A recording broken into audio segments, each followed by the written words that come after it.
Matania Radio.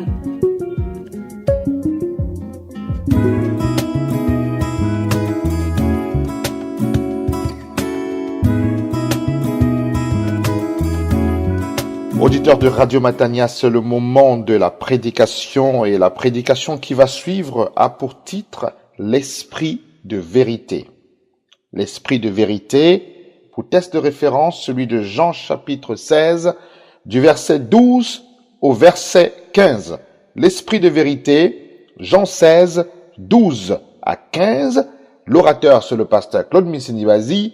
Et dans cette prédication, vous aurez la définition de l'esprit, son rôle, la preuve de son existence, ses actions, et ainsi de suite. C'est une bénédiction que le Seigneur nous fait au travers de cette prédication, et je vous la recommande vivement. Soyez bénis. Je vous invite à ouvrir vos Bibles, s'il vous plaît, dans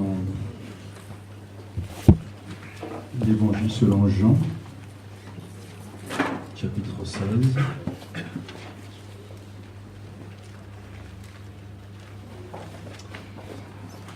Nous allons méditer les versets 12 à 15, mais nous voulons débuter notre lecture à partir du verset 5.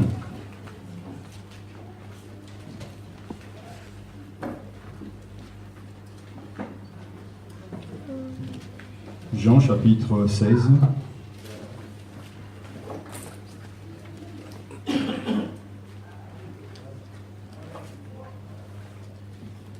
Verset 5. Mais maintenant je vais à celui qui m'a envoyé, et aucun d'entre vous ne me pose la question: où vas-tu? Mais parce que je vous ai dit cela, l'affliction a rempli votre cœur. Cependant je vous ai dit la vérité, c'est votre avantage que je m'en aille.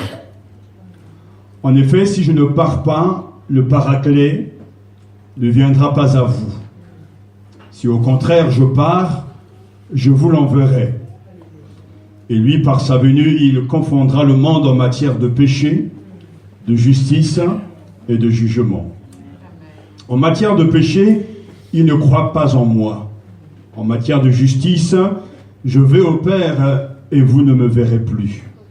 En matière de jugement, le prince de ce monde a été jugé. J'ai encore bien des choses à vous dire, mais vous ne pouvez les porter maintenant. Lorsque viendra l'Esprit de vérité, il vous fera accéder à la vérité tout entière.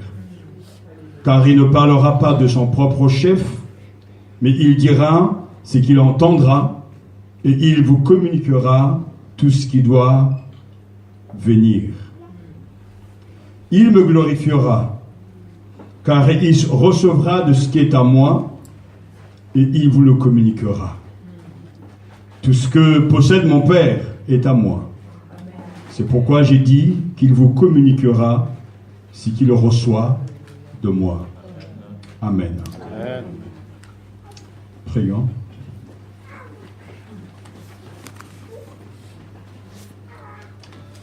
Cet avantage, nous l'avons ce matin, car tu as donné ton esprit, et lui est le grand enseignant.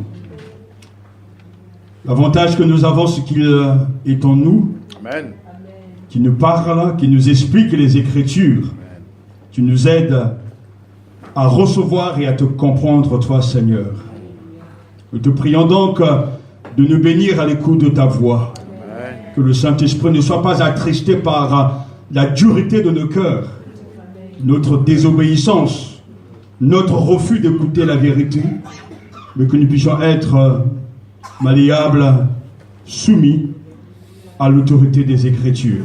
Amen. Tu as dit dans ta parole, vous connaîtrez la vérité, et la vérité vous délivrera. Amen. Seigneur, si nous ne sommes pas conscients de nos mensonges, de quoi serons-nous délivrés? Alors nous te prions que ta lumière se pointe sur chacun d'entre nous, pour que ce que nous croyons être la vérité soit illuminé par ta vérité. Amen. Et que nos mensonges tombent ce matin, Amen, et que nous quittons nos prisons de mauvaises interprétations des Écritures, Amen, et que nous entrons dans la vraie liberté des vrais enfants de Dieu. Amen. Père Saint, sanctifie-nous par ta vérité, s'il te plaît, car ta parole est la vérité. Amen. Amen. Merci de vous assurer.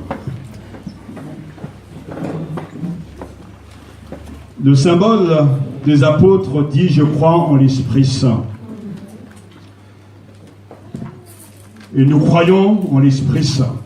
Amen. Mais peut-on croire en un esprit que l'on ne voit pas? Le mot esprit a en français des sens variés. Il évoque quelque chose d'immatériel, d'irréel, d'indéfinissable, d'où la difficulté qu'il peut y avoir à définir théologiquement l'esprit. Toutefois, la Bible dit qu'il vous communiquera ce qu'il reçoit de moi. Verset 15. Il y a bien là une réalité puisque l'esprit communique quelque chose. C'est un esprit, nous sommes des êtres humains ayant reçu bien sûr l'esprit et le Saint-Esprit nous communique de la part du Père, du Fils, la réalité spirituelle. Et c'est une magnifique parole que nous avons là ce matin, parce que nous le savons bien, des réalités existent que nos yeux n'ont pas contemplées. Je n'ai jamais vu l'électricité, pourtant j'y crois. Et la preuve que l'électricité existe, nous avons de la lumière ce matin.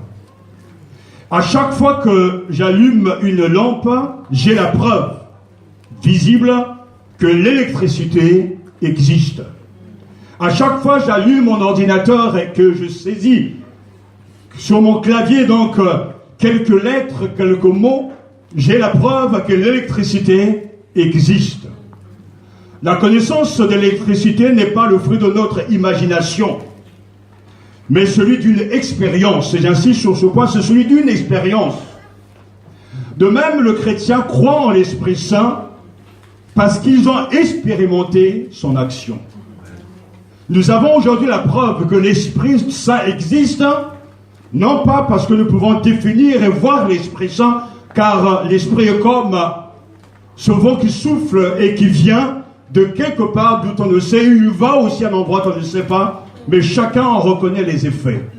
Dès que le vent passe, les arbres bougent, les arbres sont courbés, les feuilles tremblent. Nous avons là par expérience la preuve que le vent est une réalité. L'Esprit Saint ne peut pas être démontré, mais par contre, son action peut être démontrée. C'est pour cela que la présence du Saint-Esprit dans le cœur d'un croyant se reconnaît toujours à son action, aux effets qu'il produit et aux fruits qu'il fait porter. Et c'est ce que nous allons voir dans les versets 12 à 15. Nous allons nous arrêter sur les actions de l'Esprit. Mais avant d'en arriver là, le contexte nous montre qu'il est bien question d'abord de tristesse constatée au verset 6, à laquelle le Christ répond en évoquant l'avantage lié à sa mort. Cependant, je vous ai dit la vérité, c'est votre avantage que je m'en aille. En effet, si je ne pars pas, le Paraclet ne viendra pas à vous. Si au contraire je pars, je vous l'enverrai.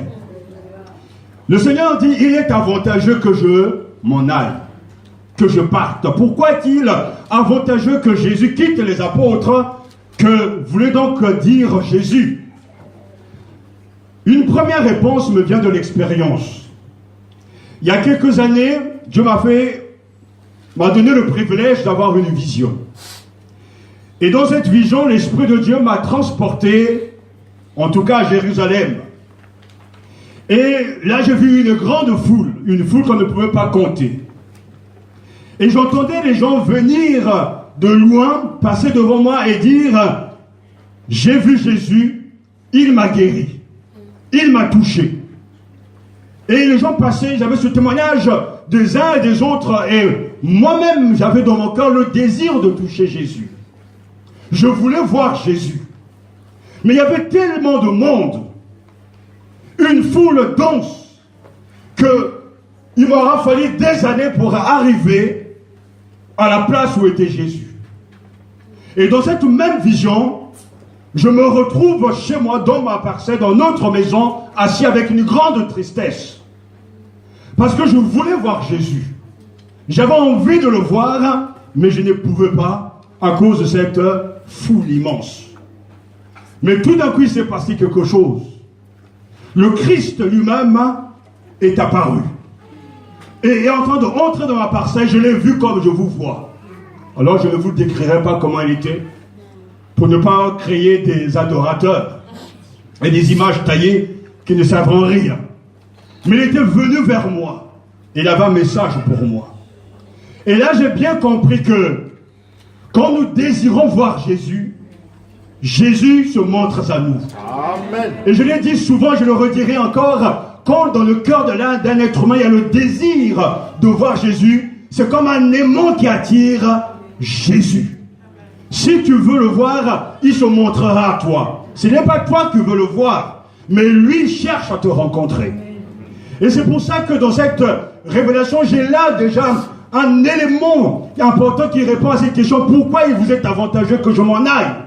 Parce qu'en fait, l'inconvénient pour les apôtres, pour les disciples au temps de Jésus, c'est que Jésus, sa présence était localisée.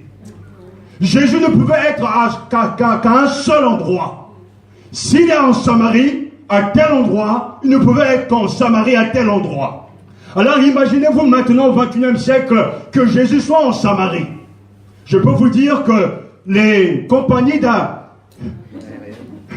aériennes vont se faire beaucoup d'argent. Et même moi-même, je pense que je vais ouvrir une compagnie aérienne. Parce que le nombre de voyageurs qui auront envie d'aller à Jérusalem voir Jésus ne cessera d'augmenter. Tous les jours, ce sera le plein. Parce que Jésus sera localisé seulement à un seul endroit. Et quand Jésus dit, il vous est avantageux que je m'en aille, il est en train de nous montrer que maintenant le Christ qui est mort et qui est ressuscité est maintenant non plus dans un seul endroit, mais il est présent partout en même temps, par son esprit. L'avantage pour nous, c'est qu'il n'est plus localisé. L'avantage du départ de Jésus, c'est que ce qu'il a annoncé à ses apôtres, à ses disciples, doit s'accomplir. Jésus doit mourir pour nos péchés. Jésus doit être enseveli. Le Père va le ressusciter. Il reçoit le nom qui est au-dessus de tout nom. Et Jésus va envoyer le don du Saint-Esprit. Et le don du Saint-Esprit fera que le Christ qui était localisé, qui était extérieur, deviendra un Christ intérieur. Maintenant, le Christ vit dans nos cœurs par la foi. Et quand le Saint-Esprit nous est donné, et par la grâce du Seigneur, le Saint-Esprit actualise le Christ au-dedans de nous. Le Saint-Esprit fait que le Christ de chair est devenu un être intérieur grâce à l'action du Saint-Esprit. C'est donc un avantage que Jésus se soit retourné auprès du Père. Il a envoyé le don du Saint-Esprit à chacun. Nul n'est besoin d'aller à Jérusalem. Nul n'est besoin donc de faire des pèlerinages. Le Saint-Esprit rend réel, ici et maintenant, en France, le Christ qui a vécu en Israël. Le Saint-Esprit intériorise la personne de Jésus, donc dans nos propres cœurs, parce que le Saint-Esprit demeure auprès de vous et qu'il sera en vous. Quel avantage! Donc le Christ peut être connu de manière intime. Quel avantage! Parce que Jésus, en montant au ciel, dira-t-il dans Jean chapitre 14, verset 2, je m'en vais vous préparer une place. Donc c'est un avantage pour nous. Quand il dira à ses disciples, c'est votre avantage que je m'en aille. En effet, si je ne pars pas, le Paraclet ne viendra pas à vous. Si au contraire je pars, je vous l'enverrai. Alors je loue le Seigneur parce qu'il est reparti. Mais il est revenu. Parce que le Saint-Esprit est là. Et le verset 12 décrit justement la difficulté des disciples lors de l'adieu, parce que Jésus dira, j'ai beaucoup à vous dire, j'ai encore beaucoup à vous dire, mais vous ne pouvez le porter maintenant. Ou j'ai beaucoup plus à vous montrer, à vous dire, mais vous n'êtes pas capable de les porter maintenant, vous ne pourriez pas les supporter, parce que ce sont encore des choses difficiles pour vous. Mais pourtant l'avantage est là. Les disciples ne sont pas dans la capacité de comprendre et de porter ce que Jésus veut leur dire. C'est comme s'il disait, il y a une épreuve qui arrive, une difficulté arrive, et vous n'êtes pas en mesure de porter ces choses-là. D'ailleurs, la Bible nous montre bien que quand Jésus sera arrêté, ça sera la panique parmi les disciples, le désarroi. Les uns les autres sont dans le doute, les uns les autres se posent des questions. Ils n'arrivent pas à faire face à l'épreuve de la persécution. Ils n'arrivent pas à comprendre la passion. Ils n'ont pas saisi encore que le Christ est venu pour mourir pour les pécheurs. Ils ne pouvaient pas porter ces choses-là. Mais il promet que quand je m'en irai, je vous enverrai l'autre qui vous expliquera les choses qui doivent arriver. Il y a donc cette incapacité à comprendre les choses de Dieu, cette incapacité de comprendre ce qu'est la croix, cette incapacité de comprendre ce qu'est la mort et la résurrection du Christ, mais aussi leur immaturité est là, expliquée. J'ai encore beaucoup à vous dire, mais vous ne pouvez pas le porter maintenant. Et je veux accepter ces paroles ce matin parce que nous aussi, chacun a son âge spirituel. Il y a des gens qui ne peuvent pas tout comprendre dans la Bible. Dieu a donné à chacun le temps de grandir, de saisir, de digérer la parole de Dieu. Et ce matin, il faut accepter, Seigneur, ce que tu me dis à moi aussi. Il y a des quantités de choses que je ne pourrais pas porter maintenant, mais que tu me révéleras peu à peu. Mais je ne pouvais prier, garde mon esprit ouvert, que jamais je ne me considère comme satisfait, connaissant tout, orgueilleux de mes connaissances doctrinales. Donne-moi, Seigneur, ta patience et ta pédagogie. Amen. Parce que vous ne pouvez pas les porter. On ne dit pas tout aux enfants. Il y a des choses qu'on ne peut pas dire qu'aux adultes, à ceux qui ont de l'expérience, à ceux qui ont des acquis bibliques. Et le Seigneur dit, j'ai encore beaucoup à vous dire. Pourtant, ils ont eu le privilège d'être enseignés par le Seigneur durant 3 ans. Mais Jésus, avant de partir, au moment où il fait ses adieux à ses disciples, dit, j'ai encore beaucoup à vous dire, mais vous ne pouvez pas le porter maintenant. Et c'est là où il dit, car moi je prierai le Père. Il vous donnera un autre paraclet, qui restera avec vous pour toujours. C'est lui l'esprit de vérité. Celui que le monde est incapable d'accueillir parce qu'il ne le voit pas et qu'il ne le connaît pas. Vous le connaissez, car il demeure auprès de vous et il est en vous. Jean chapitre 14, versets 16 à 17. Et toujours dans Jean chapitre 14, verset 26, c'est dit, le Paraclet, l'Esprit Saint, que le Père enverra en mon nom, vous enseignera toutes choses et vous fera ressouvenir de tout ce que je vous ai dit. Jean chapitre 15, verset 26 à 27, lorsque viendra le Paraclet, que je vous enverrai de près du Père, et l'Esprit de vérité, qui procède du Père, il rendra lui-même témoignage de moi, et à votre tour, vous me rendrez témoignage, parce que vous êtes avec moi depuis le commencement.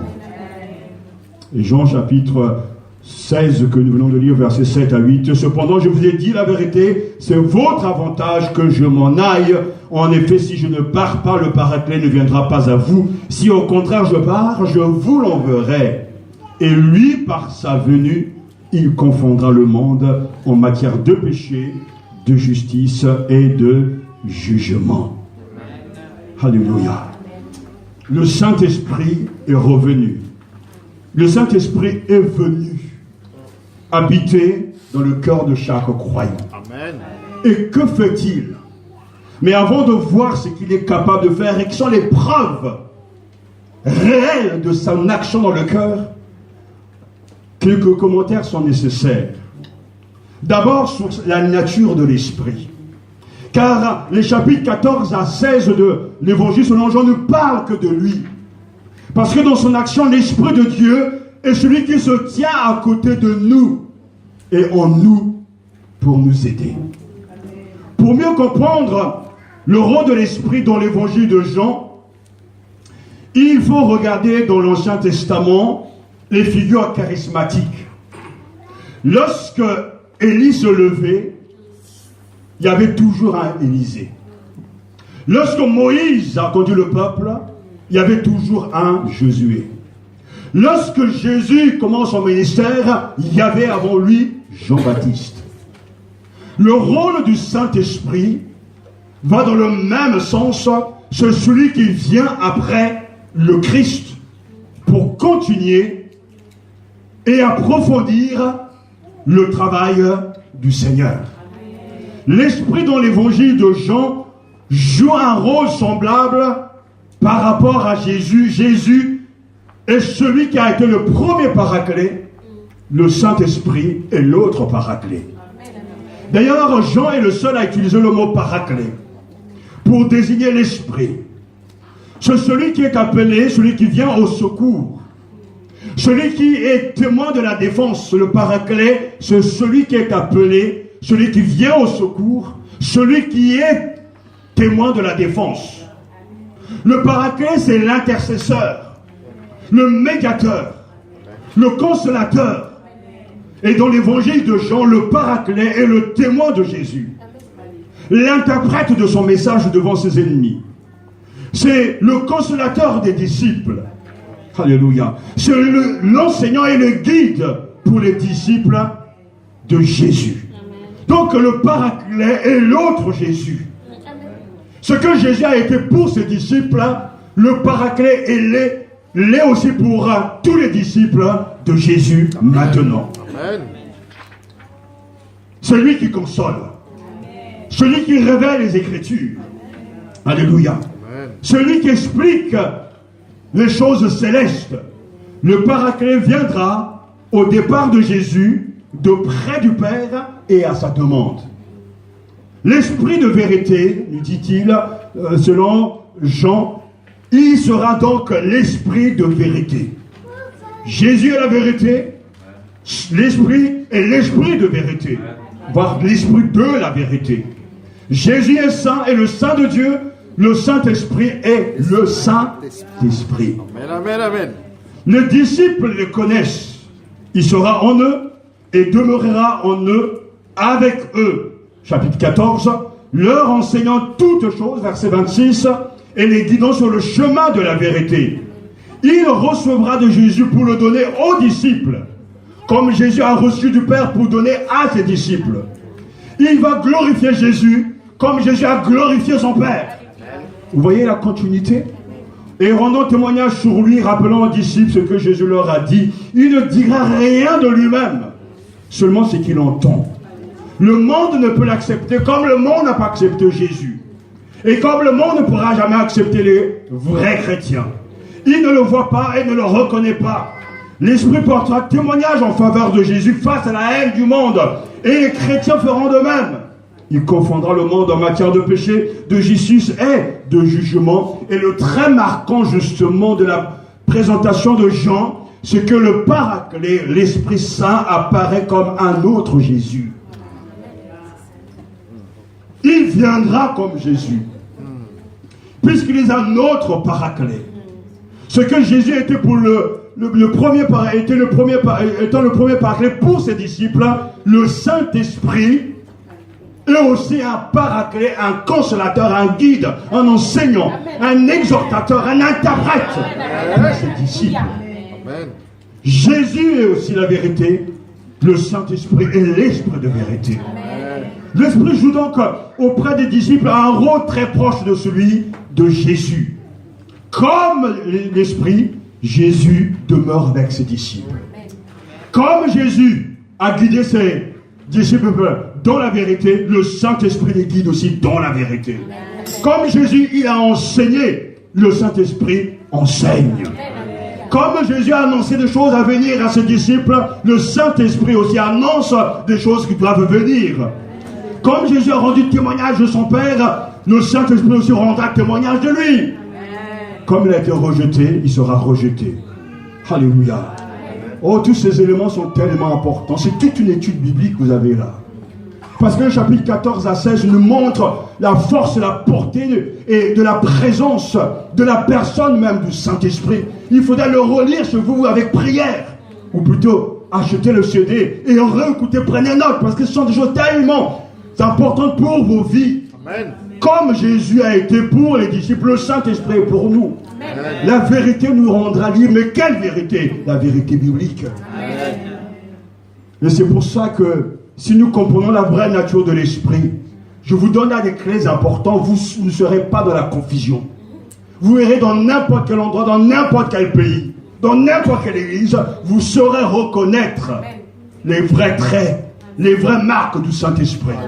Parce qu'elles ne se fabriquent pas. Ce n'est pas selon une dénomination. Elles sont là dans les Écritures. Et nous voulons en relever en tout cas quelques-unes, parce que nous voulons absolument comprendre Qu'est-ce que le Saint-Esprit, qui est une personne, la troisième personne de la Trinité, qu'est-ce qu'il fait de concret? Comme je l'ai dit tout à l'heure, on reconnaît la puissance de l'électricité dans son action. Comment reconnaît-on quelqu'un qui a l'esprit? Est-ce parce qu'il va prophétiser, tomber par terre? Est-ce parce qu'il va avoir des visions? Est-ce parce qu'il va parler en langue? Non, ça ce sont des choses secondaires. Ce que le Saint-Esprit fait de concret est là dans ce que Jean lui dit concernant le Christ, parce que dans son action, dans les cœurs des croyants, l'Esprit de Dieu se manifeste comme l'Esprit, d'abord qui les fait se rappeler tout ce que Jésus a dit. Il leur fait rappeler tout ce que Jésus a dit. Cependant, je vous ai dit la vérité. C'est votre avantage que je m'en aille. En effet, si je ne pars pas, le pardon ne viendra pas à vous. Mais si au contraire je pars, je vous l'enverrai. Et quand il sera venu, que va-t-il faire? Que va faire le Saint-Esprit? Il vous rappellera tout ce que moi je vous ai dit. Jean chapitre 14, verset 26. Quand il sera venu, après sa gloire, il va leur faire se souvenir ce que Jésus a dit.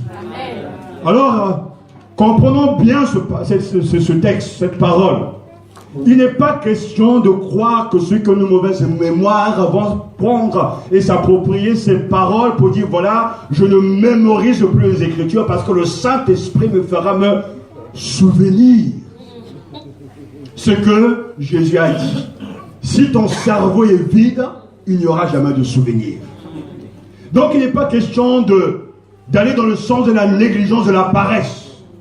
Jésus a enseigné et les disciples n'auraient pas pris de notes. Mais le Saint-Esprit, promis, après donc sa glorification, viendra pour leur faire se rappeler, se souvenir 3 années de ministère et d'enseignement. Et cette promesse s'est accomplie. Mais nous devons savoir que cette promesse était d'abord pour les disciples. Ce n'était pas à nous qu'était promis que le Saint-Esprit viendra vous faire, vous rappeler, vous faire souvenir ce que Jésus a dit. Non, la promesse était d'abord pour les apôtres. Mais pourquoi cette promesse est pour nous ce matin? Parce que grâce à l'action et l'inspiration du Saint-Esprit, les apôtres ont écrit le Nouveau Testament. Nous avons donc là le témoignage du vrai Jésus. Les paroles du vrai Christ, rapportées par ses disciples, inspirées par le Saint-Esprit. Et si nous voulons nous rappeler ce que Jésus a dit, ce que Jésus a fait, il nous suffira de lire, de méditer, de mémoriser les Écritures. La promesse fut accomplie par la rédaction des évangiles. Nous avons 4 évangiles. 4 évangiles expliqués dans les épîtres. Et le Saint-Esprit nous révélera les choses qui doivent venir. Et cela se trouve même dans le livre de l'Apocalypse. Lorsque viendra l'Esprit de vérité, il vous rappellera tout ce que je vous ai enseigné. Alors, aujourd'hui même, on pratique le Saint-Esprit, se sert des Écritures mémorisées, acceptées, retenues, et il les actualise au bon moment. Face à une tentation, il vous rappelle un texte des Écritures. Face à une circonstance difficile, il vous rappelle une promesse. Face à un péché qui peut arriver, il vous rappelle des avertissements de Dieu. Le Saint-Esprit active notre mémoire. Amen. Mais il ne fait que parce que nous savons. Les apôtres n'étaient pas là en train d'écouter et rêver en même temps. Non, ils écoutaient avec beaucoup d'attention. Ils serraient ces choses dans leur cœur. Et Dieu les bénissait. La vérité, elle est là. Vous l'avez maintenant dans vos mains. C'est la parole de Dieu. Et si au moment de la persécution, quelque chose va arriver, si nous imaginons un seul instant que la France soit persécutée, qu'on déchire nos Bibles, qu'on brûle toutes les Bibles, qu'est-ce qui restera en vous de ce qu'est la vérité? Mais si tu as eu le temps de mémoriser des versets bibliques, voire même des chapitres, et quand j'étais jeune dans le groupe de jeunes, on mémorisait des chapitres en entier par cœur, c'était du par cœur. Et en grandissant, ces choses restent. Et de moment quand tu es triste, le Saint-Esprit tire du tiroir de ta mémoire un verset. Parce que le Saint-Esprit ne viendra pas sur un paresseux. Le Saint-Esprit, il est intelligent, mais il va te faire se souvenir ce que Jésus a dit. Et cela, nous l'avons dans la parole de Dieu. Ça, c'est une action du Saint-Esprit. Alors, loin de nous la paresse de ne pas étudier, de ne pas mémoriser. Je n'ai pas le temps, nous dit Satan. Je n'ai pas le temps. Je suis fatigué. Ça, c'est le langage de la chair. Tu dois mémoriser les Écritures. Tu dois chercher la vérité. Tu dois aimer la vérité. Et quand l'ennemi se lèvera comme un étendard, l'Esprit de Dieu viendra sur toi et il te rappellera la force des Écritures. Quand il viendra, lui, l'Esprit de vérité, il vous conduira dans toute la vérité. Ensuite, dans son action dans les cœurs des croyants, l'Esprit de Dieu se manifeste comme l'Esprit de vérité. Mais qui les fait centrer sur la vérité? Comprenez-moi bien, l'Esprit venant de la part du Père, donné par le Christ, Dieu est Esprit, Jésus est la vérité, Dieu aussi est vérité, l'Esprit est l'Esprit de vérité qui fait de croyants des hommes vrais aussi. Amen. On ne peut pas regarder la fin du processus et dire j'ai Dieu avec moi, la Trinité est dans ma vie, le Père, le Fils et l'Esprit, est le contraire de ce qu'ils sont. Un vrai chrétien habité par l'Esprit de Jésus est aussi vrai que Jésus est vrai. Amen. Jésus est fiable, lui aussi il est fiable. Amen. Jésus dit la vérité, lui aussi dit la vérité. Amen. Et si on vous fait croire que l'on peut être dans la vérité et vivre dans le mensonge, c'est encore une espèce de attaque satanique ce qu'on appelle, c'est-à-dire c'est une machination diabolique de ne pas accepter la contradiction comme un mensonge. Jésus n'a jamais contredit son Père dans ses paroles ni dans son comportement. Le chrétien ne peut pas contredire le Christ ni l'Esprit de Jésus. Bah, bien sûr, il n'est pas aussi parfait que lui, mais il y a un processus qui est en marche. Il y a un cheminement qui est là. Il y a une croissance qui est là. Parce que l'Esprit vous conduira dans toute la vérité. Mais il ne conduit pas vers quelqu'un. Il vous conduira pas vers lui-même. Mais le don de l'Esprit amènera les disciples à la pleine compréhension de la vérité qui se manifeste dans le Fils incarné. Il n'y aura pas de nouvelle révélation indépendante de celle qui est donnée en Jésus-Christ. Pas un autre Jésus, mais le seul révélé dans les Écritures. Et l'Esprit de la vérité vous conduira dans toute la vérité. Ce verset a été expliqué et interprété de plusieurs manières. Parce que par exemple, chez les catholiques, le vous en question, c'est le pape et le collège des évêques. C'est le vous, il vous conduira 3 fois dans ce mot vous, mais vous c'est qui? Donc chez les catholiques, c'est le pape et le collège des évêques. Chez les orthodoxes, c'est carrément la tradition vivante. Chez les pentecôtistes, c'est tout le monde, mais je ne crois pas que ce soit tout le monde. Par contre, chez les réformés et les évangéliques, et c'est ce qui nous intéresse, le vous désigne d'abord les apôtres. Je m'explique. Le vous, ce n'est pas vous ni moi. Le vous, ce sont les apôtres, les témoins de Jésus, à qui Jésus a laissé sa parole, mais qui nous ont transmis de la part du Seigneur la parole. Ce qui veut dire, même si nous n'avons pas vu Jésus, même si nous n'avons pas touché, même si nous n'avons pas entendu avec nos propres oreilles, le témoignage apostolique que nous avons donc dans le Nouveau Testament est suffisant et marque l'autorité que le Christ parle et continue encore de parler. Et c'est à eux, mais aussi à nous, que s'adresse cette parole. L'Esprit de la vérité, il vous conduira dans toute la vérité.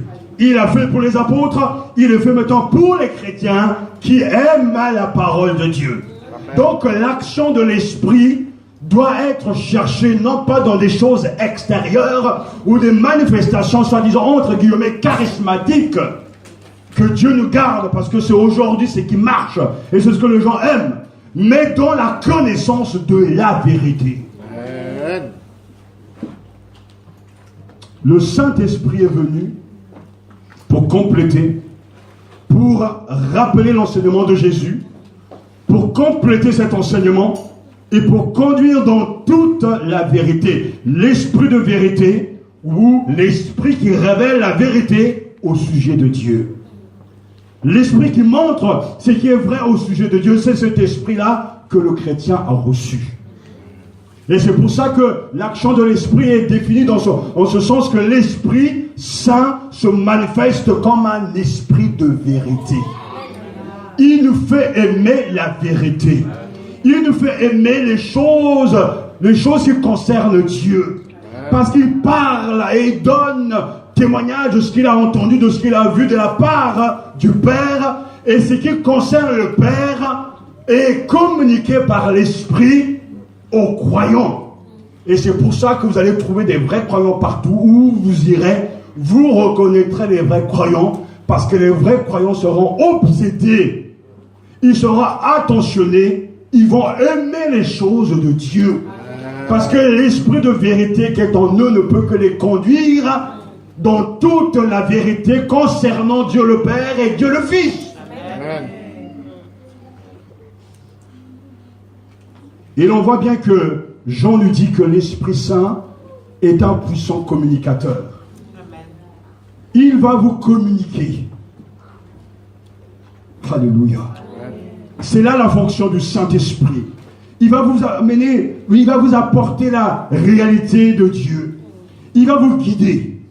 Il va vous entraîner. Il va vous faire marcher dans la vérité. Et si on prend en tout cas ce verbe guider, il vous conduira ou bien guider. Nous avons là l'image d'un guide qui est devant nous et qui connaît les pièges de notre vie, de nos vies, et qui va nous faire éviter les pièges, les obstacles.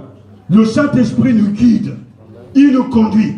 Et je suis convaincu de cela, et je le avec force, qu'un chrétien qui est sincère, qui a un cœur pur, qui aime Dieu, ne sera pas conduit dans l'erreur. Et d'ailleurs, l'esprit de vérité n'est pas là pour nous empêcher de tomber dans l'erreur, parce que ça c'est humain. Mais l'esprit de vérité est là pour nous empêcher d'aller dans le mensonge. Je ne crois pas un seul instant, quand l'esprit de Dieu habite quelqu'un et que cette personne entre dans une secte en train d'adorer des faux dieux. Parce que l'esprit de vérité vous conduira dans toute la vérité. Je ne crois pas que quelqu'un qui soit né de Dieu soit entraîné vers des fétiches et des gris-gris, de choses occultes, parce que l'esprit de vérité vous conduira dans toute la vérité. Mais la vérité c'est Jésus. Je ne crois pas un seul instant que celui qui a reçu l'esprit de Dieu soit dans le mensonge, dans le déni de la réalité du Christ. C'est pas possible, parce que ce n'est pas l'esprit de Jésus. L'esprit de vérité vous conduira dans toute la vérité. Il va vous guider. Quelqu'un peut être perdu par rapport à une doctrine, mais par la grâce de Dieu il trouvera quelqu'un sur sa route pour le orienter dans la bonne direction. Parce qu'il aime la vérité. Je ne crois pas que quelqu'un qui a l'esprit de Dieu, l'esprit de vérité, va quitter une église où on enseigne la parole de Dieu avec vérité, pour aller dans une église où on enseigne que des blabla, des discours vides. Je ne crois pas en cela. Parce que ce sont là des réalités qui montrent que quand l'élection est sur quelqu'un, la personne cherche la vérité. Il ne cherche pas le nombre, il cherche la vérité. Et je toujours conseille aux gens, vous cherchez une bonne église, allez dans cette église, restez-y pendant 1 mois, 2 mois, écoutez le prédicateur. Et vous verrez la manière, le comportement qu'il a vis-à-vis des Écritures, et ça vous dira pratiquement 99% ce que cette église doit être. Parce que l'église tourne autour de la parole de Dieu. Pas autour d'un ministère d'un homme. C'est ce qu'est la vérité qui vous rendra libre, pas ce que les uns peuvent créer. Les hommes disent pas tant, mais l'esprit montre ce qui est vrai au sujet de Dieu. Je ne peux qu'aimer ceux qui me disent la vérité concernant Dieu. Je ne peux qu'aimer ceux qui me parlent du royaume de Dieu avec sincérité, avec un cœur dévoué. Je ne peux qu'aimer l'Église selon la révélation biblique. C'est ça la vérité. Il vous conduira dans toute la vérité. Alors on peut très bien se Vous voyez la face se faire croire que nous sommes dans la vérité. À tel endroit je suis dans la vérité, à tel autre dans la vérité. Mais je sais très bien que la vérité ne peut être acceptée que là où il y a une main de Dieu, il y a une action de Dieu. Et Jésus dira, si vous êtes des vrais enfants de Dieu, vous m'écouterez. Sous-entendu que comme ils ont qu'on perd le diable, ils ne peuvent pas l'écouter. Ça montre bien que le Saint-Esprit à l'œuvre, et ça c'est son action qui ne pourra jamais être répétée ni fabriquée par le démon. Le démon ne pourra jamais vous conduire à Christ. Le Satan vous fera toujours vous détourner de lui.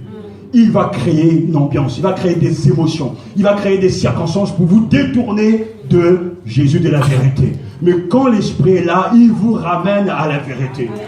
L'esprit satanique est à l'œuvre. Et à chaque fois, les gens décrochent. Ils se disent, j'ai ma vérité, c'est pas ta vérité. Je n'ai pas de vérité, moi. Il s'imagine, non, la vérité, c'est les Écritures. Je sers les Écritures. Je suis le serviteur de la parole qui est la vérité. Et ce n'est pas vers moi que vous devez venir. Ni vers mon épouse, vous devez aller vers le Christ. Parce que c'est à lui que vous devez rendre compte.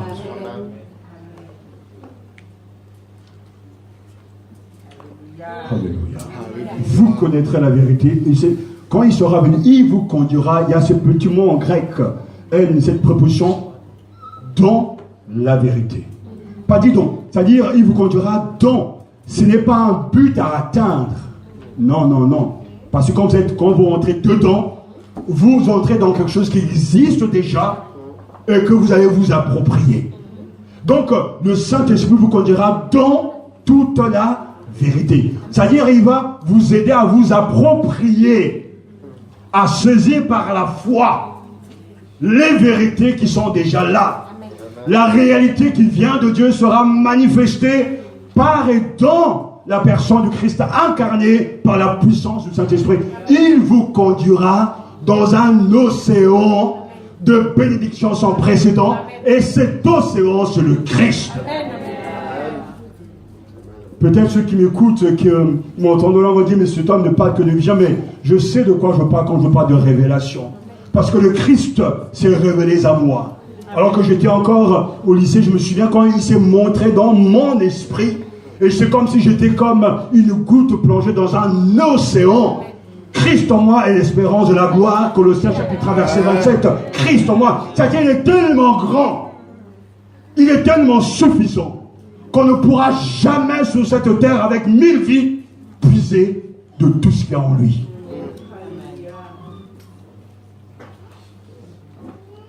Et quand le Saint-Esprit est là, il fera que vous connaissiez toute la vérité. Toute la vérité qui vient de Dieu. Alléluia. Ça, c'est une action concrète. Ça, c'est une réalité. Le Saint-Esprit nous fera nous souvenir de ce que Jésus a dit.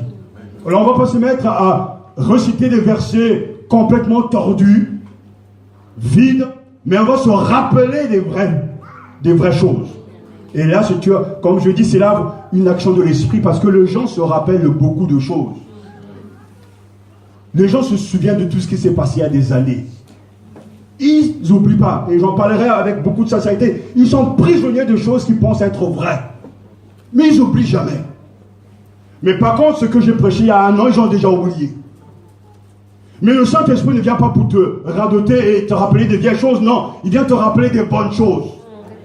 Et si chacun pouvait se rappeler que des bonnes choses du passé, et qui soit prêt à vivre le présent avec des bonnes choses dans son cœur, dans ses pensées, je suis sûr qu'on ira très loin. Parce qu'il y a des prisonniers des choses du passé, mais le Saint-Esprit n'ira que faire te souvenir de ce que Jésus a dit. Combien Satan a sémé des paroles dans les cœurs des uns et des autres. Et je vous parlerai entre parenthèses, ce n'est pas toujours Satan, non. Quand Dieu veut détruire quelqu'un, il envoie un esprit de mensonge. Et vous le comprendrez parce que ça, c'est quelque chose j'ai compris qu'en lisant les Écritures, dans le livre de Jérémie, quand un peuple est rebelle et méchant, Dieu lui envoie un esprit de mensonge pour qu'il puisse croire le mensonge. Mais ils sont déjà perdus, ils sont déjà damnés. Mais l'esprit vous fera vous rappeler tout ce que Jésus a dit. Alors si chaque matin, chaque semaine, tu te rappelles ce que Jésus a dit, Non pas ce que tes parents peuvent te dire, ou dire sur toi, ou des amis, de faux amis, mais te rappeler ce que Jésus a dit. Ça va te fortifier. Ça va te construire. Parce que ce sont des paroles pures et justes. L'action de l'Esprit se reconnaît parce qu'il vous conduira dans toute la vérité. Il ne cache rien. Rien n'est scellé, mais il vous conduira dans toute la vérité. Et ensuite, la troisième action de l'Esprit, dans le cœur des croyants, c'est que l'enseignement de l'Esprit de Dieu sera centré sur le Christ. Le Saint-Esprit fait des croyants des christocentriques. C'est-à-dire, les chrétiens sont centrés sur le Christ. Amen. Quand il viendra, lui, l'Esprit de la vérité, il vous conduira dans toute la vérité, ou bien il vous fera accéder à la vérité tout entière, car il ne parlera pas de sa propre initiative, mais il dira tout ce qu'il aura, tout ce qu'il entendra, et il vous annoncera ce qui est à venir. Regardez le verset 13, il ne parlera pas de lui-même, mais il dira ce qu'il aura entendu, et il me glorifiera, parce qu'il prendra de ce qui est à moi, et vous l'annoncera. J'ai été émerveillé parce qu'il ne parlera pas de lui-même. Il y a quelque chose de magnifique dans la Trinité et c'est un sujet d'adoration. Parce que voici que Jésus nous révèle ici l'absolue transparence. J'ai écrit des relations d'amour entre les trois personnes divines. Aucune ne garde rien de sien, mais tout est partagé, communiqué, donné et reçu. Alléluia. Le Christ vient, il glorifie son Père. Il reçoit tout de son Père. Le Saint-Esprit vient, il glorifie Jésus. Il reçoit tout de Jésus. Le disciple vient, il reçoit tout de Jésus, du Saint-Esprit. Et il glorifie le Christ par le Saint-Esprit. Alléluia. Ça, c'est l'évangile. Personne n'est préoccupé par lui-même. Mais on sort de soi-même pour se concentrer sur l'autre. L'Esprit de Jésus fait de nous des christocentriques. On est centré sur lui. Et quand je lisais ce texte, je louais le Seigneur, j'ai adoré parce que je me suis souvenu. L'année passée, j'ai donné une série de messages sur le Christ. Et là, j'ai dit, Seigneur, c'est la preuve que le Saint-Esprit est encore à l'œuvre. Parce qu'il me faisait parler que de toi, ta personne, tes œuvres. Alléluia, parce que le Saint-Esprit nous conduit vers Jésus-Christ. Pas vers un endroit, pas vers quelqu'un, mais vers une personne. Et cette personne, c'est le Christ lui-même. Il ne parlera pas de lui-même, mais il dira tout ce qu'il aura entendu du Père. Et d'ailleurs, je disais, mais je ne comprends pas, mais il ne dira pas des choses qui viennent de lui. Mais le Saint-Esprit est Dieu. Et la question qu'on peut se poser, mais le texte ne le dit pas, mais de qui viennent les paroles que le Saint-Esprit a entendu avant de parler. Mais c'est les paroles qui viennent du Père. C'est-à-dire qu'au moment, alléluia, oh Seigneur, ouvre-leur les yeux. Parce qu'au moment où le Saint-Esprit parle, il communique dans le cœur du croyant la pensée du Père, du Fils. Parle parce qu'il ne parle pas de lui-même. Il répète ce qu'il a entendu.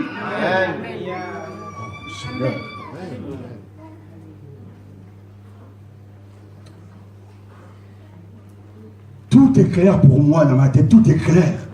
Cette vision du livre que je vois dans le ciel, et chaque fois que j'entends monte et lis, je suis en train de lire, et le texte, à force de lire, tout d'un coup, ce texte commence à vibrer, à respirer, et les pensées de Dieu pénètrent mon propre esprit, et je sais ce que Dieu pense. Parce que là, il y a une activité spirituelle que je ne pourrais pas expliquer, mais au contact des Écritures, il se passe quelque chose de spirituel. Amen. Amen. Amen. Jésus lui-même l'a dit. C'est pour ça qu'il est le premier paraclet.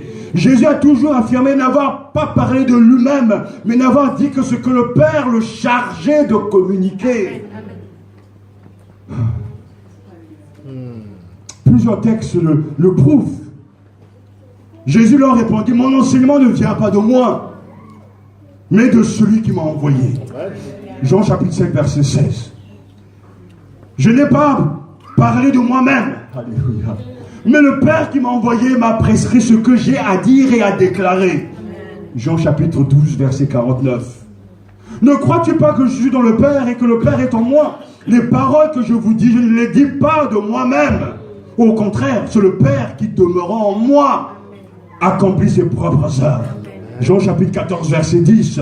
Celui qui ne m'aime pas n'observe pas mes paroles. Oh, cette parole que vous entendez, elle n'est pas de moi, mais du Père qui m'a envoyé. Amen. Jean chapitre 14, verset 24. Alors oui, le Saint-Esprit écoute ce que le Père dit, et il le dit aux disciples. Amen. Le chrétien qui connaît l'action de Dieu est centré, obsédé, passionné de Jésus-Christ. Et ce matin même, on en parlait parce que on évoque deux fois l'infidélité. Quand je vois l'infidélité des uns et des autres, une église, on peut commencer à 100, on va se retrouver à 20, à 30, après quelques années, voire même quelques mois seulement. Et je disais à mon épouse, regarde, ce candidat à la présidentielle, M. Juppé, a 70 ans. Toute sa vie, il a connu des difficultés, des combats, mais il est là parce qu'il croit ce qu'il est dit. Il ne démissionne pas. Il ne quitte pas quand il y a des difficultés. Il traverse des moments difficiles, mais il croit parce que ce sont des gens convaincus que leur doctrine peut aider les gens. Mais nous avons la vérité. Et ce qui pose un vrai problème, c'est que cette vérité, que le Christ ne transparaît pas dans la vie des croyants. Jésus est fidèle, par exemple. Mais un chrétien aussi est fidèle. Il ne peut pas en être autrement. Parce que de quoi Jésus va-t-il lui parler? De quoi le Saint-Esprit va-t-il lui parler? S'il prend de ce qui est au Père, de ce qui est à Jésus, il s'y prend par exemple la fidélité de Jésus, mais il va parler de la fidélité de Jésus aux croyants, pour qu'ils soient aussi fidèles comme Jésus. Mais de quoi voulez-vous qu'il parle d'autre?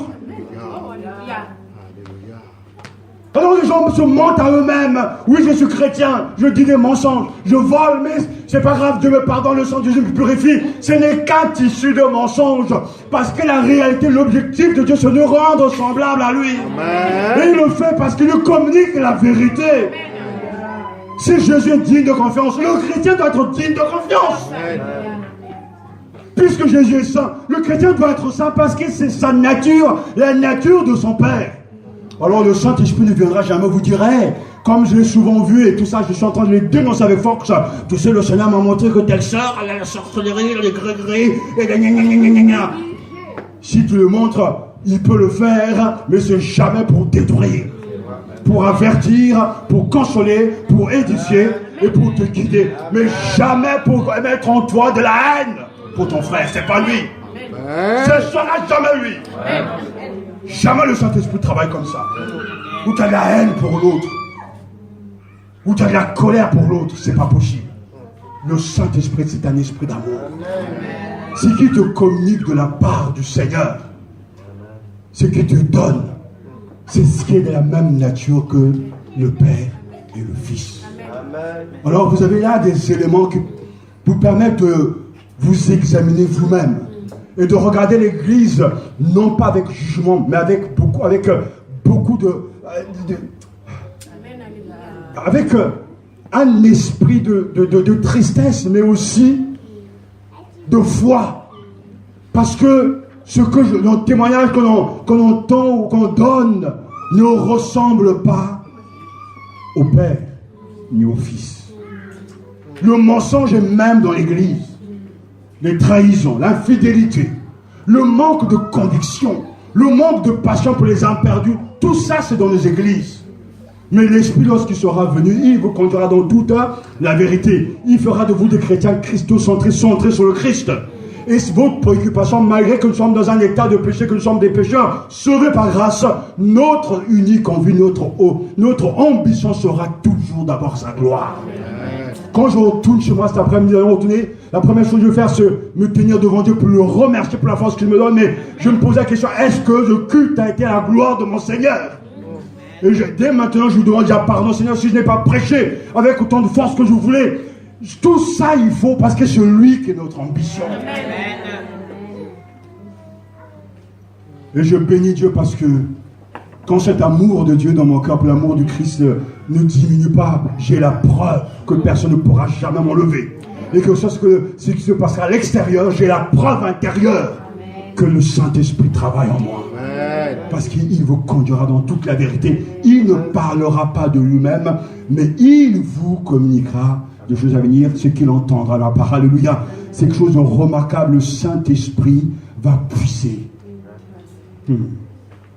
Il va prendre tout le nécessaire, l'infini de Dieu, l'infini de Christ, et il va vous l'annoncer. Vous voyez, le Saint-Esprit ne radote pas sur n'importe quel sujet. Non. Qui passe par la tête, il n'est pas là. Vous ne le verrez jamais dans la vie de quelqu'un en train de radoter, de répéter les mêmes choses. Parce qu'il y a des gens qui aujourd'hui, je vois bien, ils sont piégés, quittent l'église parce qu'on leur radote des choses qui le tuent, qui les bouffent à l'intérieur. Le Saint-Esprit ne vient pas radoter sur les péchés. Le Saint-Esprit parle de Jésus. Tu veux aider ton frère, va l'aider en lui parlant de Jésus. Ce qu'il est et ce qu'il fait. Si quelqu'un te parle du mal, sache-le, c'est l'esprit de Satan. Parce que Satan ne vient que pour détruire. Et je me pose la question, j'ai posé à quelqu'un, mais quel est l'intérêt d'écouter le mal? Qu'est-ce que ça t'apporte? Et pourquoi on te le dit? La personne ne sait même plus répondre. Parce que je sais que si j'écoute Satan, il va me détruire. Tu n'es pas assez saint, tu n'es pas assez ceci, etc. Oui, mais la vérité est tout autre part. Jésus est mon chemin. Jésus est ma vie. Jésus est celui qui me donne le pardon. Jésus est celui qui me sauve. Si je regarde à moi-même, je suis perdu. Mais le Saint-Esprit ne vient pas pour nous faire, pour radoter sur des choses. Non, il nous parlera de Jésus. Amen. Vous savez, cette nuit, j'ai rêvé de cette prédication. Je ne dis pas parce que c'est une preuve de l'action de Dieu, mais parce que j'y pense beaucoup. Mais je sais que, et Dieu me voit, il y a des prédications, quand je les reçois, ce n'est pas de la même manière. Ce n'est pas la même manière. Je sais que Dieu vous parle ce matin. Et l'objectif de cette année, si vous demeurez dans ma parole, vous êtes vraiment mes disciples. Vous connaîtrez la vérité. Et la vérité vous rendra libre. Il y a des gens pour qui je ne prie plus parce que je sais très bien, ça peut paraître choquant, c'est qu'ils ont choisi de ne jamais entrer dans la vérité. Ils ne veulent pas entrer dans la lumière. Et comme j'ai compris que Jésus n'a pas prié pour les pharisiens, je ne vois pas pour comment je vais le faire. Mais je laisse à Dieu de donner à chacun sa grâce. Peut-être qu'ils se convertiront dans 10 ans ou 20 ans, lui seul le sait. Mais nous prions pour toute l'Église. Nous demandons à Dieu que vous soyez sauvés, que vous parveniez à la connaissance de la vérité, que vous soyez matures, que vous aimez le Christ plus que votre femme, vos enfants et vous-même, et votre travail. Parce qu'à la fin, c'est ça qui restera. Tout le reste va disparaître. Mais ce qui, le Saint-Esprit aura fait de concret dans votre vie, c'est ça qui va rester. Alors tu peux partir à Brazzaville, tu peux partir au Togo, tu peux partir aux États-Unis. Tu auras là l'épreuve de l'action de l'Esprit. Quand tu verras un homme qui ne partage pas la même confession de foi que toi, qui n'est pas dans la même dénomination, qui n'est pas dans le même mouvement que toi, mais si tu vois en lui l'amour de Dieu, l'amour de la vérité, une passion débordante pour le Christ, tu peux être sûr et certain, signe avec tes deux mains, c'est un enfant de Dieu. Amen.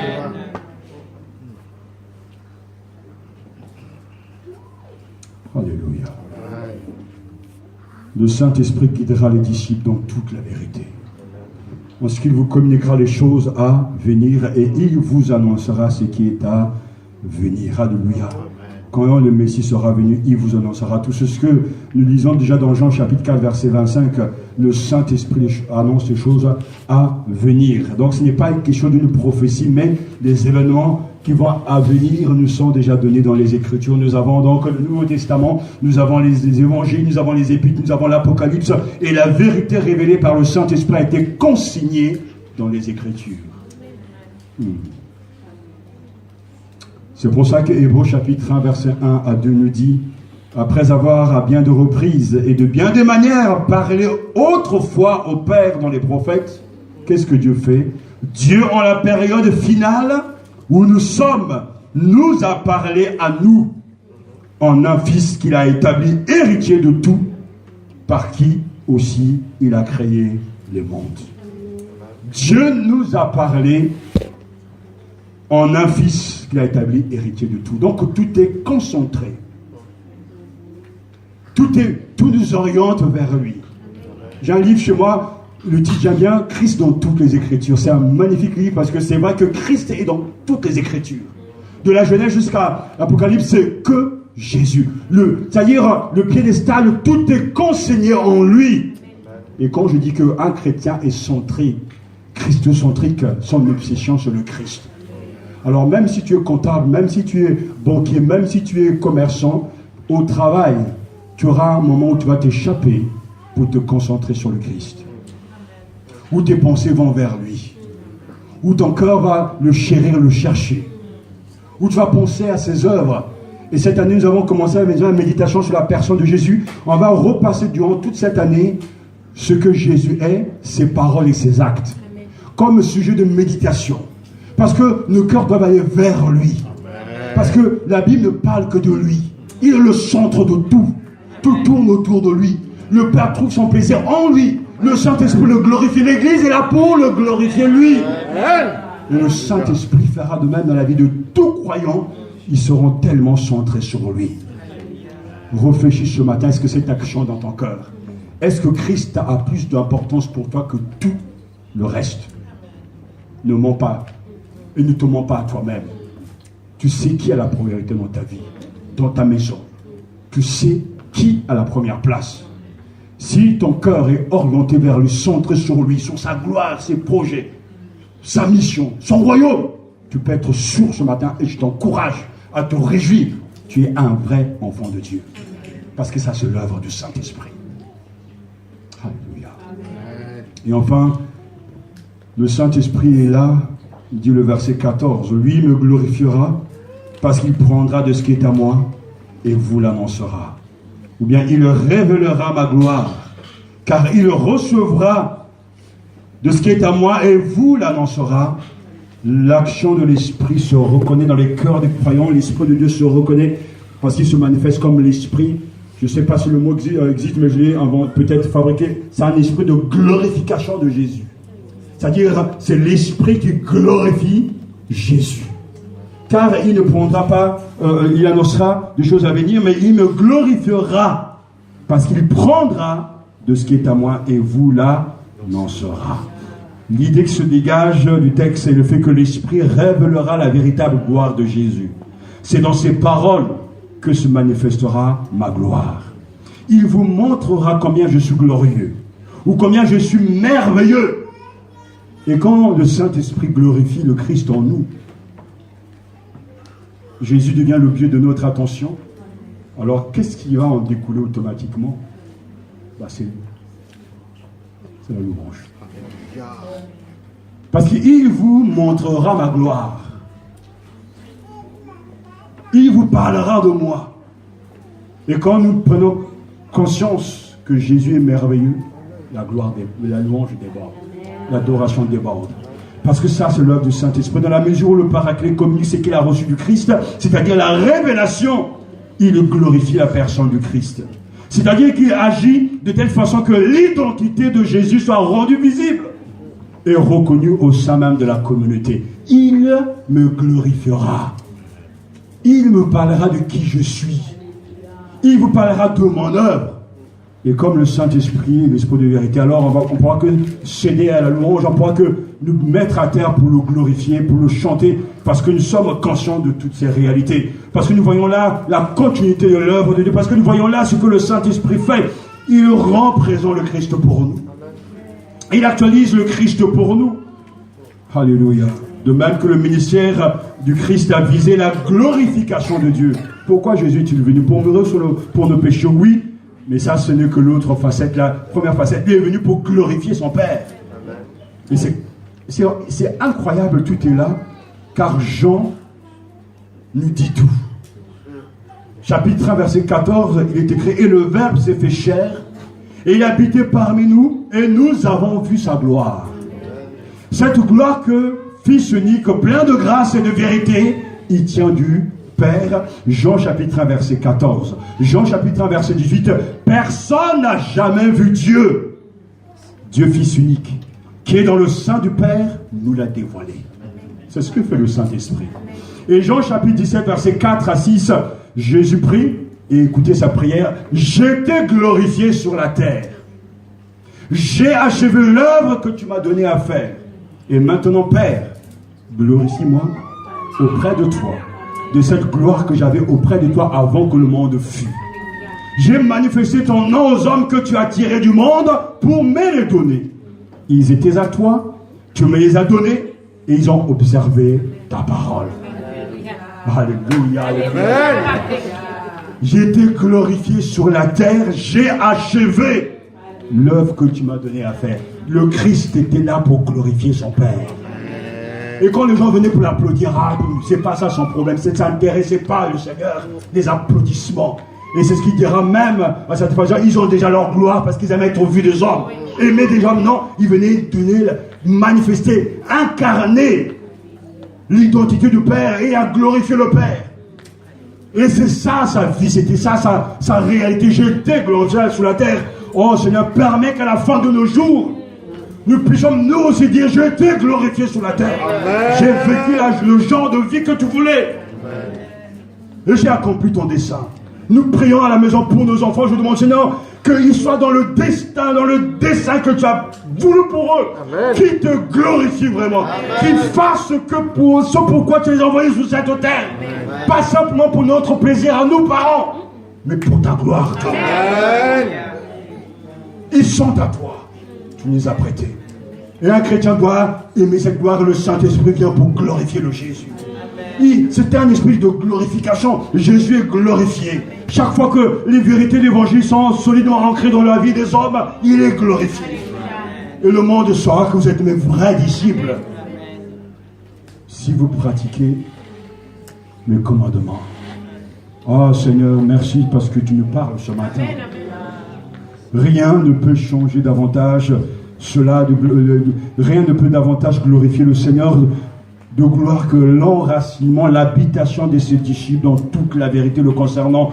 Et c'est pour ça que nous terminons avec ce mot d'ordre de l'année. Jésus dit aux Juifs qui avaient cru en lui, si vous demeurez dans ma parole, vous êtes vraiment mes disciples. Vous connaîtrez la vérité et la vérité fera de vous des hommes libres. Seigneur, rends-moi vrai. Amen. Donne-moi ce matin de m'examiner et de voir et de comprendre les vraies actions de l'esprit, que je me détourne de tout ce extérieur, de ce bourrage de crâne, faisant croire que lui est spirituel parce qu'il a un air spirituel, lui il est rempli de l'esprit parce qu'il parle en langue, lui est rempli de l'esprit parce qu'il a des dons de vision, de prophétie ou autre chose, j'en sais rien. Non Seigneur, donne-moi de discerner les vrais éléments, les réalités spirituelles que le Saint-Esprit peut produire dans le cœur d'un croyant et qui sont l'œuvre de l'esprit de vérité. Il vous fera vous rappeler ce que Jésus a dit. Il sera centré sur la vérité. Il sera centré sur le Christ. Et il glorifiera le Christ. Que Dieu donne à maintenant ce genre de chrétiens.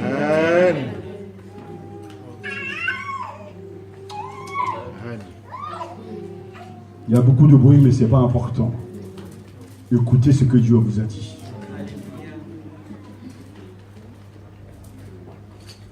Nous voulons baisser nos têtes devant le Seigneur.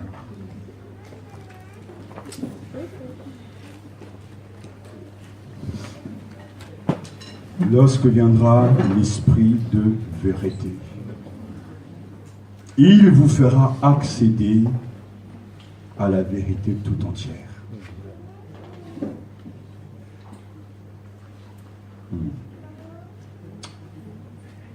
As-tu reçu le don de l'Esprit? Nous avons toujours tendance à dire oui. Parce qu'on est dans un lieu où l'on prie, où l'on chante, on écoute la parole de Dieu. Donc, le fait d'être là, on se dit, on a reçu l'Esprit de Dieu. Soit. On vous l'accorde. Mais puisque tu as reçu l'Esprit de Dieu, et Jésus dit que c'est l'Esprit de vérité. Combien d'œuvres, combien d'actions le Saint-Esprit a-t-il produit dans ta vie qui prouvent qu'il est réellement là? Je ne te pointe pas devant, je ne dis pas que tu es que tu sois parfait, moi non plus. Mais nous savons une chose, que le Saint-Esprit prend un produit brut, sauvage, un pécheur, et jour après jour, il le transforme. Jadis, tes désirs pouvaient se porter vers les choses extérieures, la gloire terrestre. Mais quand l'Esprit de vérité est là, il te oriente vers les choses célestes. Tu ne quittes pas le monde, mais tu n'es plus du monde. Qu'est-ce que le Saint-Esprit a fait de concret dans ta vie depuis que tu confesses son nom? Je ne te dis pas que tu as des dons spirituels. Le Saint-Esprit distribue les dons à qui le veut, mais ce n'est pas de cela que je te parle. Quels sont les vrais fruits? Tu en es où de l'amour de la parole de Dieu dans ta vie? Tu en es où de la vérité dans ton cœur? Est-ce que tu es vrai? Est-ce que, à l'égard de Dieu, est-ce que tu es transparent à l'égard du Seigneur? Et à l'égard de, par rapport à toi-même, par rapport aux autres, est-ce que tu es toi-même? L'action de l'Esprit est très claire. Il va nous faire centrer sur la vérité, sur le Christ. Et il va nous faire glorifier le Christ. Amen. As-tu reçu vraiment le Saint-Esprit? S'il est avec toi, pourquoi n'agit-il pas? Il a été attristé à cause du mensonge, de la colère, des vols, des paroles pernicieuses, de la débauche, de ce manque de retenue que tu as dans tes propos, dans ton regard. N'attristez pas l'Esprit Saint de Dieu. Laisse, examine-toi et sois honnête. Pour une fois dans ta vie, arrête-toi. Et sois vrai avec toi-même. Rejette ton ressenti, pensant que tu te sens bien en paix avec Dieu, alors que tu es habité par tant de choses. Tant de colère, tant de haine, tant d'envie. Nous sommes devant lui ce matin. Et je te remets au Seigneur qui se tient devant toi. Car moi aussi je me suis tenu devant lui. Et il te regarde. Et il te connaît. Il sait tout de toi. Tes mensonges à la maison. Ton mari ne sait pas ce que tu fais. Ta femme ne sait pas ce que tu fais. Tes amis ne savent pas ce que tu fais. Mais Dieu sait tout ça. Vous connaîtrez la vérité. Et la vérité vous rendra libre. Laisse cette vérité pénétrer en toi. Quand il sera venu, alléluia, quand il sera venu l'Esprit de vérité, il vous conduira dans toute la vérité.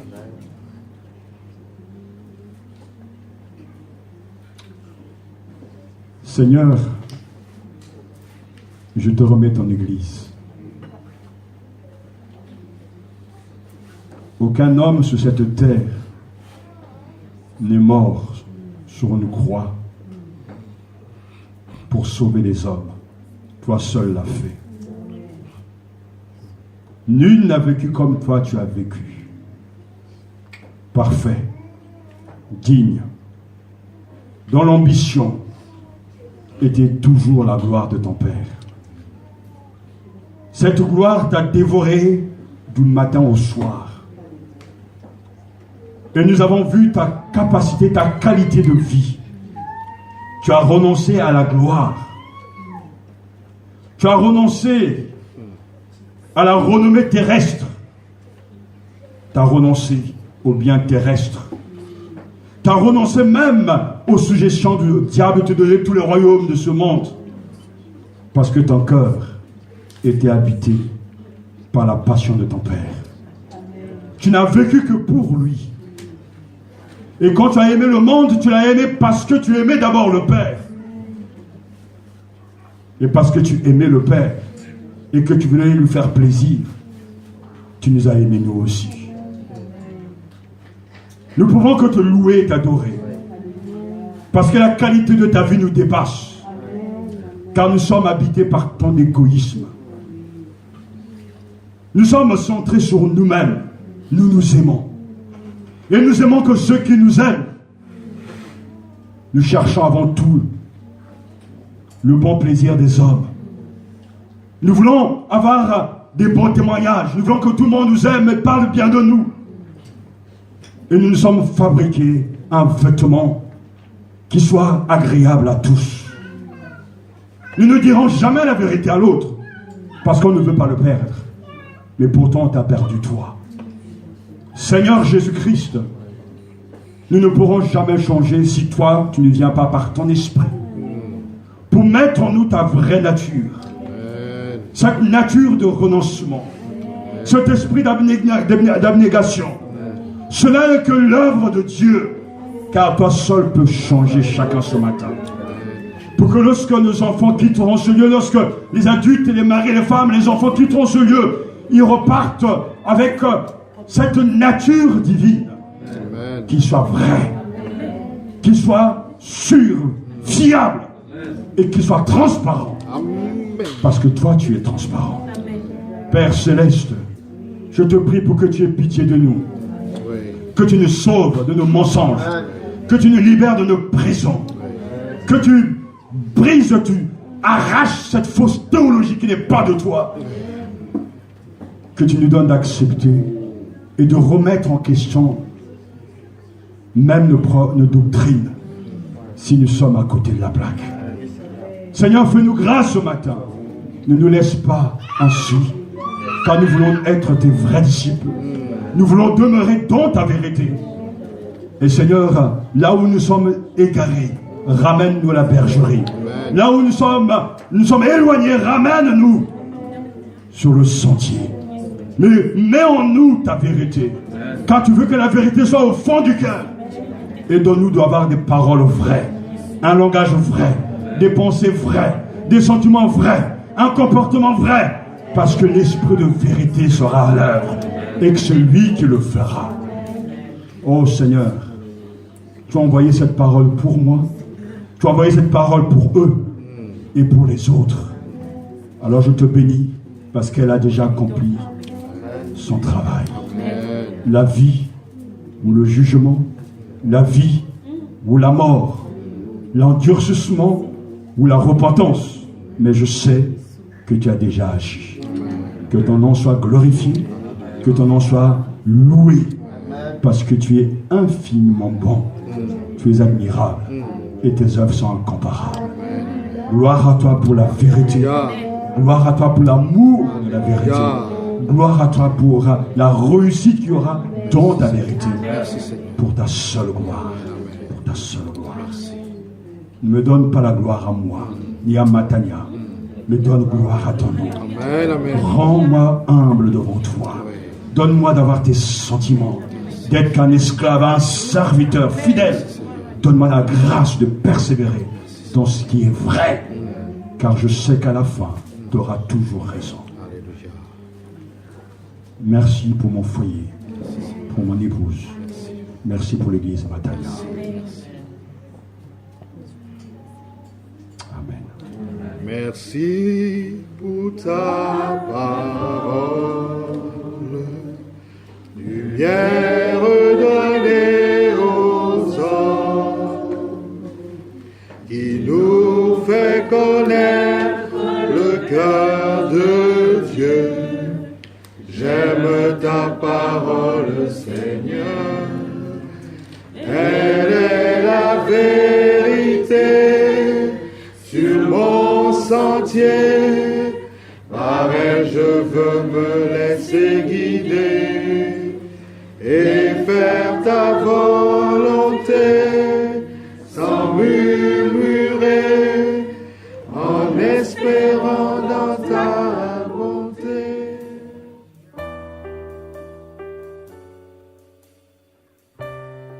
Je te désire, papa.